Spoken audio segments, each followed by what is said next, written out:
Hi guys, welcome back to my channel. Today we're going to be doing a review and demo of the new L'Oreal Infallible Pro-Matte Foundation.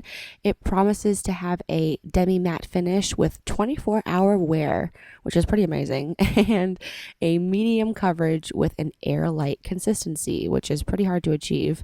But as you can see, it has sort of a moussey whipped sort of texture. It does not slide around. It's not extremely liquidy at all, but when you do touch it, it feels just like a liquid does. It's unlike anything I've ever really used before. And because I've heard that this is a rather quick setting foundation, I'm just going to be dotting it around my face and then working at it with a brush. I find that this works the best for foundations that set quickly. Another technique can be just doing little sections of your face. That also works as well, although it's not my favorite. I'm going to be using my Sigma Flat Top Kabuki F80 brush. If you would like a more in-depth tutorial about how I achieve a flawless face and cover any sort of acne, etc., I do have a separate how-to video for that. It is my flawless face routine video, and I will link it down below for you if you are interested. But since this is just a review and not a tutorial, I hope that you understand that I'm just, breezing right through this. And this will not be a voiceover this entire time, I promise. I don't know why. I thought I was like doing a tutorial on Old Habits Die Hard, I guess.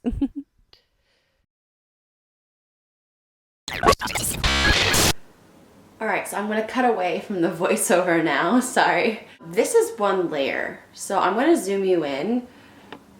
Okay, apparently that's as zoomed in as you get. I have a lot of things to cover right now.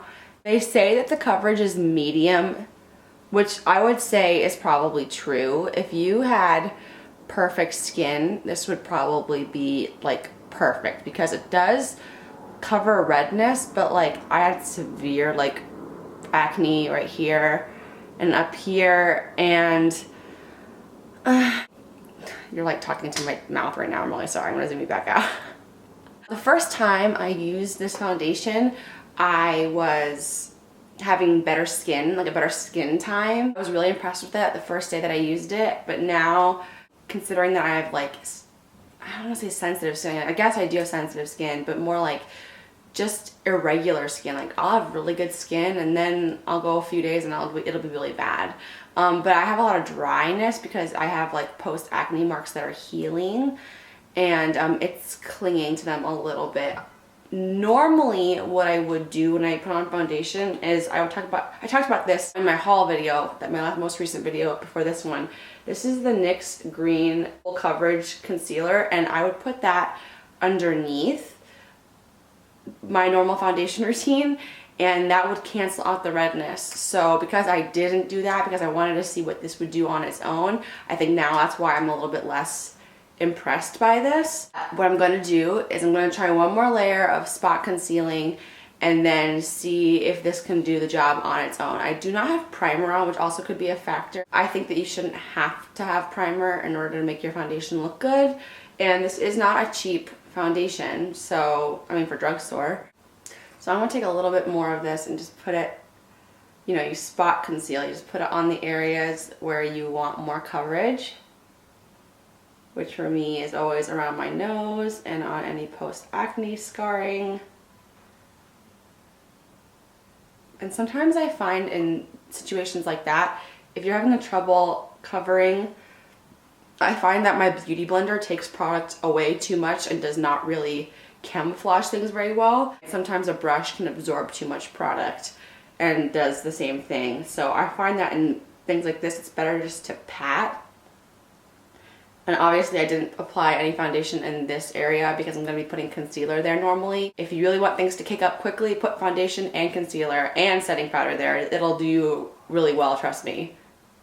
Note the sarcasm. So yeah, I don't do that. I don't put any foundation there.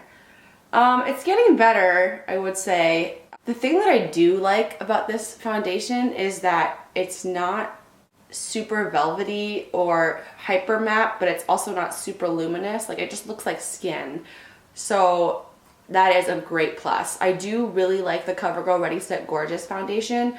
That sets to more of a velvety finish, which sometimes I'm in the mood for, but it does look airbrushed, but it does not look like skin, if that makes any sense. This looks like skin.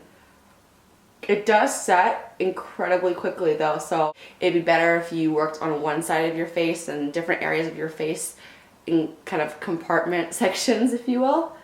Overall, I mean, this light also is not very flattering, but I think that that already looks a lot better. I don't know how you guys feel about it. The thing that I just do really notice is that because I can get away with a lot less product in the areas where my skin is not like obviously like right here or right here where I have to like doubly conceal, I need to use more products. But everywhere else, I can get a really great normal coverage in those areas, and so that those parts like right here where my skin is clear looks like I don't have anything on, but the overall tone of my skin looks better than if I didn't have it on.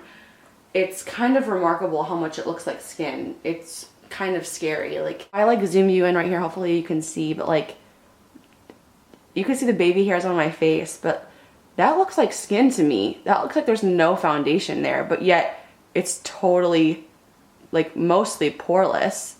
It's kind of amazing. If you knew what my pores looked like right here you can kind of see, there you go. There you can kind of see them in this more harsh light, but like then they kind of disappear, right? It's kind of crazy. I don't have any concealer on, like I said, but I mean, I think that the finish of this is really beautiful if you don't have a lot to cover up. This might be the kind of thing that I want to use when I really want to look natural and I'm having a good skin time, or if I feel like I'm going to go through the effort of putting on a green concealer underneath, and maybe it would look even better. But I'm going to finish the rest of my makeup and come back and give you my final thoughts, and then we will talk about the L'Oreal Infallible setting spray when I set my makeup. Alright, I'll see you in a little bit. Okay, so now I've done my concealing, etc., and this is kind of the finished product. Take this as you will. I had to use a concealer, and then I just did a general second layer, and then I used my tried and true Sephora Micro Smooth powder to set. Even though I would say this foundation does not need a setting powder at all. I had a little bit left on my hand. I don't know if you can see, it's kind of that pinky tinge, and like it's not going like anywhere. It's on there. And if that doesn't say something about how it's supposed to last 24 hours, I don't know what does. Although I don't know who's wearing their foundation for 24 hours, but I understand what they're trying to say is that it's not going to go anywhere. It does say it is demi matte, which I would agree with. Everything that it claims to do, it does. It doesn't claim to be full coverage. It claims to be medium coverage. It is. Can you build it? Yes, you can. But you have to work fast because this stuff sets so quickly. I really recommend working in sections of your face, especially if you plan on building. I think it's amazing that it doesn't require a primer to make your face look poreless and very skin-like. And I love the finish of it. It is demi matte finish. It looks like skin. And that's what we're always going for with foundation, right? We want to look perfect, but we want to look natural. So would I recommend this? Absolutely, I would. I have used the Infallible spray, which I will use after my makeup is done, obviously. A lot of people have been saying that this is very similar to the Urban Decay setting spray. I would agree. The nozzle, the spray, is not as fine of a mist. It's a very, oh, that looks really fine. It's not as fine of a mist as the Urban Decay nozzle, so if you already have that, just switch the nozzles out and you'll be fine. But I will say that it does also have a similarity to Fix Plus by MAC. It's as if the Urban Decay and the Fix Plus had a baby and made this, because it sets your makeup, but it also takes away that powderiness. And sometimes I find with the Urban Decay, it can make my face feel tight, but Fix Plus makes my face feel hydrated, and this also makes my face feel hydrated, not tight. It does prolong the wear of your makeup, but it also just makes it look better. So definitely for the price, it's half the price. It's still expensive for drugstore. I think I got mine for $16.99, but I would definitely say go for it. What's the worst that can happen? Most drugstores will take returns even if they're open. So give it a try. If you already have the Urban Decay, switch out the nozzle and you will definitely be pleased, because it's two products in one basically. You will not need Fix Plus and you will not need the Urban Decay if you just buy this, and it's half the price. So overall, I would definitely recommend these products if you know what you're getting when you're going into it. I'm gonna do the rest of my makeup. So I've had the foundation on for a little over an hour and a half now, and normally by this time I would definitely be experiencing creasing. 100% of the time there is no foundation in the world that will not do this to me. I always get creasing right here in my dimples. It's impossible. I smile a lot, which I guess is a good problem. I have a lot of things to smile about in my life. I'm very lucky. I can never avoid getting these little dimple lines. They always crease, and it's been an hour and a half and I've cooked dinner and I'm watching Friends, so I'm laughing and smiling a lot and there is no creasing. So that is a huge pro for this foundation for me, because I've used everything that you could possibly think of under the sun. It's supposed to be super long wearing, and while I love them and they're perfect for the rest of my face, and you know, other places where I would normally tend to see foundation break up is like in between my forehead and like around my nose, and I have foundations that are great for that, but still always the dimple creases are there, and they are not there with this. So that's pretty amazing. It does look really natural and it doesn't look too matte, it doesn't look too, you know, dewy. I just think this is actually a really great foundation, and for the price, I think I paid $13.99 for it at the drugstore at CVS.